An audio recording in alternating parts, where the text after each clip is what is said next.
This is Cast of Wonders, the young adult fiction podcast featuring stories of the fantastic. Welcome, episode 508. I'm Alicia Caparasso, an associate editor with Cast of Wonders and this year's guest editor for Banned Books Week 2022. In 2021, the American Library Association documented approximately 50,000 challenges to books. In the United States, more than 12 states have recently passed laws that restrict how public school teachers can talk about race, gender, and sexuality in the classroom, including banning associated material from school libraries. Some states have even begun debating whether to expand these restrictions to public libraries that serve adult readers. At Cast of Wonders, we welcome stories that portray the full spectrum of human and non-human experience. We don't challenge books, we want books and stories to challenge us. This year, our theme for Banned Books Week is to see yourself in pages, paragraphs, sentences, and words. Books, stories, and representation. We requested stories that show how books can serve as a beacon for identity, to draw peoples and communities together, books that make the statement, "This is who I am, this is who we are, and we will be heard." We were especially interested in stories that feature joy and hope, and wow, do our authors deliver. For Banned Books Week, we present 3 spectacular stories that tackle our theme in inventive and surprising ways. I know I will always treasure them. Our first story for Banned Books Week 2022 is The Book That Wasn't by Sally Saltzman. Sally Saltzman was a reader first, a writer second, but always a storyteller. She talks writing with anyone who stands still long enough to listen. She lives in rural Illinois with her family, her rescue dogs, and a collection of oversized tea mugs. Find out more about Sally's stories at www.sallysaltzman.com. This story is narrated by Julia Hawkes Reed. Julia Hawkes Reed is a Unix hacker by day, by night too if it's been one of those sorts of weeks. Her origin story involves finding the big yellow Gollancz hardbacks in Winchcombe Public Library, the Making a Transistor Radio Ladybird book, and the John Peel program. The 2006 Viable Paradise Writers' Workshop was something of a life-changing experience, and she has been quietly emitting stories of varying length since then. One of those stories can be found in the anthology Airship Shape and Bristol Fashion 2. She is fascinated by Cold War architecture, islands, and stationary engines. Julia does not own enough synths or tractors. And now, we've a tale to tell.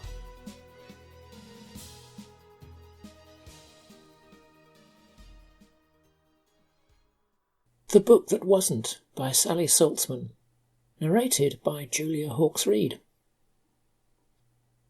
The school library is as close to a refuge as you get, but the librarian still looks at you like she knows there's something off about you, and you hate that she might be right. Then one day, that librarian is gone, replaced by a sub that looks familiar, but not really. She's definitely not the kind of person you've ever seen in your small town before. And she puts specific books into your hands. Very specific books. The kinds of books that you could never ask about out loud. Certainly not of the regular librarian, because then she'd know she was right about you and tell your parents. And that, you don't think you survive that. But this librarian sub, old, tall and imposing with wild white hair and a generous smile, just knows what books other kids also want. But those books are never as personal as yours are. She gives you kind smiles and says things like, "You're doing so well, just hold on a little bit longer," as she gives you another book that you're not allowed to read, not even allowed to know exists, and it helps. Some of the books she gives you, they're weird. They talk about things like cell phones or internet without explaining what they are, but the stories themselves, you understand those. Especially from this one author, Jamie Lee. It's almost like they know you personally, know exactly what you needed to hear, know what you need to believe in if you want to survive this school, this town, your family. Not just survive, but that you might one day be happy. Your favourite is The Book That Wasn't, about a boy who isn't, whose loved ones don't, who stumbles into a magical land that isn't, and it's only when the hero stops being who they aren't and starts being who they are that they find their own kingdom, true family, and happily ever after. Oh yes, that's your favourite. You must read it once a week, if not more. Gaze lingeringly over the illustrations, the promise they hold. The whole story, it feels like a promise the author made just to you. Hold on, the book says. Jamie Lee says to you. You'll get there. You desperately want to believe it. So you do. When you ask the librarian sub, because she gave them to you to read, so you feel safe asking, she says of course she'll hold on to the books for you. She knows they can't go home, of course not, and maybe it'd be best if other kids didn't catch you reading them. But here in the library, it's safe. The books are safe. The librarian sub is safe. And, most of all, you are safe. It's like you've been holding your breath your whole life, and now you're gulping down huge lungfuls of air for the very first time. One day, the librarian sub stops you. I'll be going soon, she says, warmth in her voice. But you'll be okay now, won't you? And you will be. Heart in your throat, you ask if you can keep the books? And this librarian sub, she looks at you with sorrow, with understanding. The books, others need them too. But they'll never leave you. When you grow up, maybe you'll write the same kind of books, the ones you needed when you were the reader. Will you do that? And you promise that you will. Of course you will. The last thing the librarian sub does before she leaves is write down the name of your favourite secret author and your favourite book on a piece of paper. Keep this with you, she says, sliding it across the table to you. One day you'll understand why. You never see her again. You keep reading, of course, all those assigned classics that don't speak to or for you. You search for yourself in all kinds of stories, but you're the villain, the misguided, the victim. Always the victim. You put your head down and keep your mouth shut, especially on Sundays, and somehow you graduate. You go to college far, far away from your hometown and your family and that school library where, briefly, you caught a glimpse of a life that you didn't even know you could dream about. You take a small step towards that future. You go to the university library and pull a small piece of paper with the name and title out of your wallet, and you search for those names, but you get no returns. Not for Jamie Lee, not The Book That Wasn't. When you ask the librarians for help, they can't turn anything up either. It's like that book doesn't exist. But it does. You read it. The librarian sub, she gave it to you. She held it safe for you. Like she knew. But that's not possible, is it? You make it through college and get a job in a city. You dream a little bigger, live a little larger. You find someone who sees the real you and encourages you to take another step towards a future that, a long time ago, a book that never was, showed you could be possible. Your new friends don't run and hide. They don't mock and belittle. They shower you with love and affection. When your parents tell you you're not welcome home anymore, you visit your new friends instead, and suddenly the holidays are full of love and laughter, and you wonder, was it always supposed to be like this?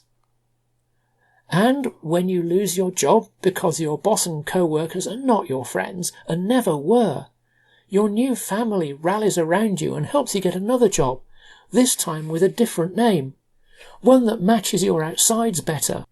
And you don't tell them it's not really your name, but the name of that author from that book, and you're only borrowing it, for now. Except Jamie Lee feels real. it feels right. You keep checking for that name, that book. You remember other books by that author, titles coming to you in dreams, but they don't exist either. You ask everyone if they've heard of the book that wasn't, but they haven't. The person who falls in love with you, a quantum physicist, is the first person you tell the whole story to, including the mysterious librarian sub. And instead of laughing with you when you try to laugh it off, all they say is, "I'm glad she was there for you when you needed her." And that's when you fall in love with them too. But you keep looking anyway.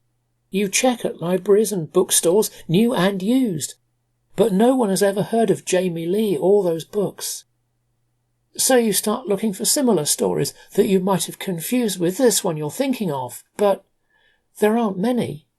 Instead, when you find yourself in a book, you're still the villain, the victim, the misguided.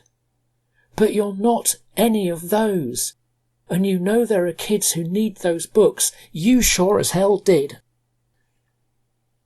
You're almost 50 when your partner smiles gently in the morning and kisses you goodbye early. The results we're getting, babe, it really might be possible. On the way to the lab, and you go to shower. Almost 50 means it's been almost 35 years since that day that changed everything so long ago. You've spent well over half your life trying to track down an author and books, none of which exist. The paper that lives in your purse is now fragile with age.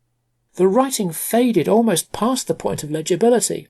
And as you shower the body you've long since come to love, you wonder, not for the first time, if you imagined the whole thing in a fever dream, or if the book that wasn't ever really was.